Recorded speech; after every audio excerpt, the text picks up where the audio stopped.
That brings us back to another day out here on the farm. So this will be a continuation of a day in the life of owning property. But I want to get something done here real quick before I get back to the string trimming.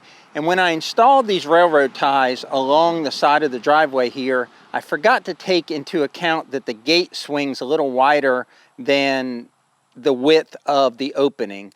And now you have to pick up the gate to go over top of the railroad ties. So I brought my 30-year-old little 009 Stihl chainsaw, and I'm just gonna try and carve out those railroad ties so you don't have to lift up that gate over top of them, and it should swing clear after I cut out a little notch. So currently this is what you have to do. So the gate hits right here and it won't go any further. So I need to carve out a little radius right here of this gate.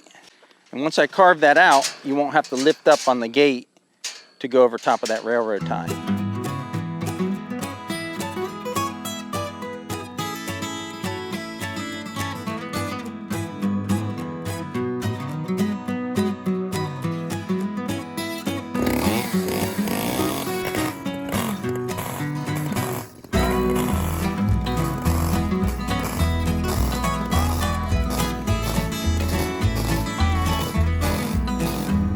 I got the general outline of it cut. Now I'm just going to go down and just kind of use the end of the chainsaw bar to just kind of, I guess, whittle away at that little arc that I have there and get it down low enough so that gate will swing freely.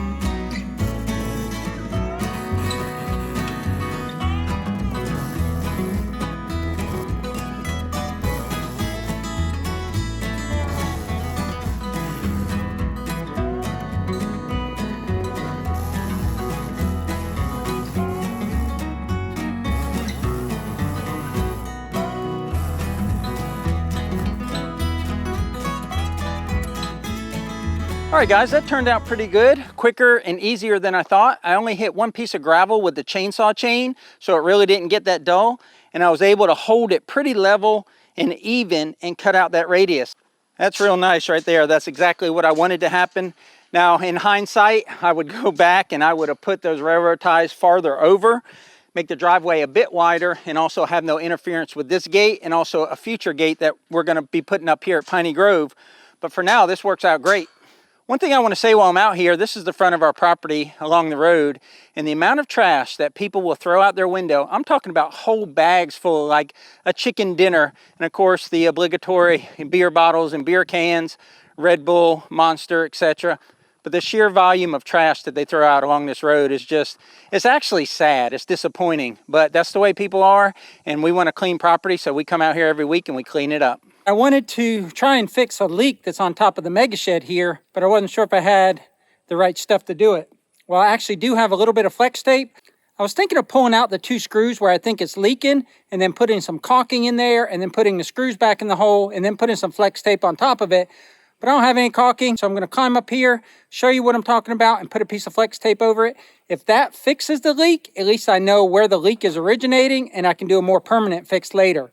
Unless, of course, the flex tape works for, let's say, a couple years, then it becomes a permanent fix.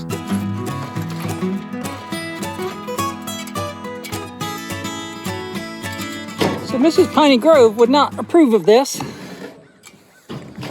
but she's not here. So I'm going to go up here and show you what I'm talking about. So we're on top of the mega shed. I have my sunglasses on because the sun's not out bright. This white roof is bright. All right, here's where I think it's leaking. I came up here last week and marked these. You can see where the installers probably missed where they wanted to put the first screw and went ahead and put 2 screws there. And I think it's leaking in between there. I'm gonna run some flex tape over top of it. If you don't know what flex tape is, it's a really, really sticky tape. It's the one where they slam it on a leaking aquarium and it seals the leak while it's leaking. I've used it a little bit and it seems to work. I don't know if it works that good, but we're gonna try it here. It's gonna cut me a generous piece of flex tape, and let me tell you, this is the stickiest stuff maybe on the planet. If not, it's the second stickiest stuff. So wherever you put it, that's where it's staying. All right. Well, it matches the roof color. I'm gonna seal it up high. Come down over the edge. Seal over top of those screws. And go down to the metal. It's not the prettiest fix, but nobody's ever gonna be up here. And if that keeps the roof from leaking, or at least I know where the leak is, I can come up here and do it right, although I don't know that I'll ever get all this tape off. I mean, it is stuck on there. The few times I've used flex tape, I've thought ahead of time how I was going to do it, and I was going to make it all nice and smooth, but you have literally no time to work with this stuff. Once it hits whatever you want it to stick to, it's stuck there. That's it. And double up over top of the screws with this little piece I have. It's not pretty, but it might seal. That's where our house is gonna go. There's the pond, pole barn, parents' house.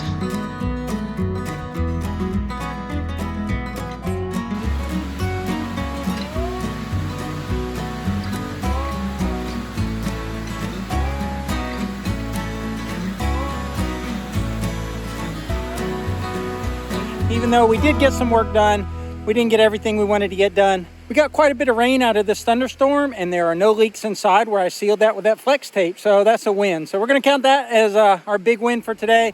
So if you enjoyed today's video, please click that like button at the bottom. This was a typical day in the life of a property owner, at least of a weekend warrior property owner that doesn't live on their property and has to come out here on Saturdays and Sundays to get things done. If you would, comment down below. We'd love to hear from you. But otherwise, that's all I've got. So until the next video, y'all take care out there. Okay, maybe there's some more good news. Looks like the pond might have come up about an inch. I forgot we did that today. That's another win. So much winning today. I had a Cajun friend in the Air Force, and he had a real thick Louisiana accent, and he used to say, we celebrate the small things around here. So that's what we're gonna do here at Piney Grove. We're gonna celebrate these small wins.